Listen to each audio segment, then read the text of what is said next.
శత్రువు మనకు మిత్రుడు అని భావించి ఎప్పుడో కౌటిల్యుని చాణక్య నీతిని ఒక అణివి ఉంచుకొని నాడు స్వాతంత్రోద్యమంలో బ్రిటిష్ వారికి వ్యతిరేకంగా వారి శత్రువులైన జపాన్ జర్మనీతో చేతులు కలిపి ఈ దేశంలో బ్రిటిష్ వారిని గడగడలాడించిన సుభాష్ చంద్రబోస్ కూడా చాలాసార్లు చెప్పాడు, I am also follower of the Swami Vivekananda.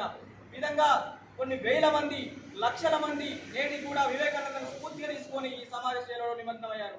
ఒక సందర్భంలో ఈ అహ్మదాబాద్ రైల్వే స్టేషన్లో ఛాయ్ అమ్మే వ్యక్తి ఒక సందర్భంలో హిమాలయాలకు పోయి ఒక సాధు అయిదామని అనుకున్న సందర్భంలో ఆయన ఈ ఆర్కే మఠ్ రామకృష్ణ మిషన్ వివేకానంద గారు స్థాపించిన రామకృష్ణ మిషన్ లో ఒక స్వామి గారిని కలిసినప్పుడు ఆ స్వామి గారు ఆర్కే మఠ్ స్వామి గారు, నువ్వు హిమాలయాలకు పోతే ఈ దేశానికి పెద్ద ప్రయోజనం లేదు, నువ్వు దేశం కోసం పనిచేయాలి, ఈ సమాజం కోసమే పనిచేయాలని ఆ స్వామి గారు అంటే దాన్ని ఆదర్శంగా తీసుకొని ఆ వ్యక్తి అహ్మదాబాద్ గుజరాత్ కేంద్రంగా ఈ దేశం కోసం పనిచేయడం ప్రారంభించిండు.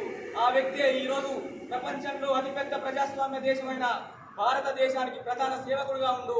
ఆయన ఇప్పుడు భారతదేశం మొత్తం కూడా ఇవాళ మరొకసారి 100 సంవత్సరాల తర్వాత ఈ దేశ ప్రతిష్ట ప్రపంచానికి వెలుగెత్తి చాటడం జరుగుతుంది. స్వామి వివేకానంద 2 విషయాలు చెప్పిండు అప్పుడే, మరో 50 ఏళ్లలో ఈ దేశానికి స్వాతంత్రం వస్తుంది, మరో 100 సంవత్సరాలలో ఈ దేశంలో ఈ దేశ గొప్పతనాన్ని ఈ దేశ ప్రతిష్టను ప్రపంచానికి వెలుగెత్తడానికి ప్రపంచానికి తెలియజేయడానికి ఒక మహానీయుడు జన్మిస్తాడని అప్పుడే వివేకానంద చెప్పిండు. వివేకానంద చెప్పిన విధంగానే 50 సంవత్సరాలలో భారతదేశానికి స్వాతంత్రం వచ్చింది. మరో 100 సంవత్సరాలలో ఆయన చెప్పిన ప్రకారమే గొప్ప మహానీయుడు గుజరాత్ కేంద్రంగా తర్వాత భారతదేశం కేంద్రంగా ఆయన ప్రారంభించిండు. ఆయన ఇవాళ ఆ వ్యక్తే భారతదేశ గొప్పతనాన్ని ప్రపంచానికి తెలియజేస్తుడు. ఆయనే మన భారత ప్రధాని నరేంద్ర మోదీ గారు. ఈ విధంగా వివేకానంద స్ఫూర్తిగా తీసుకొని యువత కూడా సేవా కార్యక్రమాలతో పాటు అనేక విధాలుగా సమాజ అభ్యున్నతి కొరకు ఈ దేశ సంస్కృతి సాంప్రదాయాలను పరిరక్షించడం కోసం ఈ దేశ ప్రజాస్వామ్యాన్ని రక్షించడం కోసం యువత కూడా సైనికుల వలె పోరాడాల్సిన అవసరం ఎంతైనా ఉంది. కాబట్టి యువత తలుచుకుంటేనే ఏదైనా చేయగలుగుతుంది.